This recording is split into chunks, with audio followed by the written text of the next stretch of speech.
Samantala, formal na sinampahan ng kasong failure to display plate number at usurpation of authority ang negosyanteng sinita ng MMDA Traffic Constable kahapon dahil umano sa maling paggamit ng NBI commemorative plate.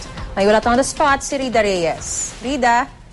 Yes, Maris, kasalukuyan nga nasa kustodiya na ngayon ng Mandaluyong City Police Headquarters si Samson Rivero, ang negosyanteng nagbanta at nanita umano sa isa na namang MMDA Traffic Constable na si Danilo Dagunot kahapon.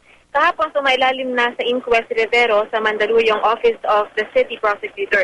Dito, formal na sinampahan si Rivero ng kasong failure to display plate number, usurpation of authority at other life threats.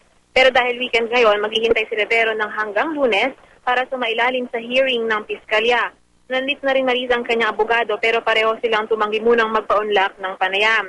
Matatanda ang sinitaan ni Dagunot si Rivero kahapon dahil sa maling paglalagay ng commemorative plate sa kanyang minamanehong kotse. Pero sinigawan daw at nagbanta pa raw itong si Rivero na bunutin ang kanyang baril sa harap ng MMDA Constable.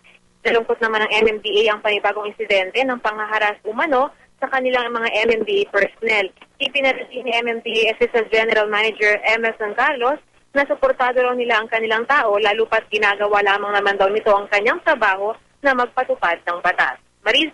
Maraming salamat, Rida Reyes.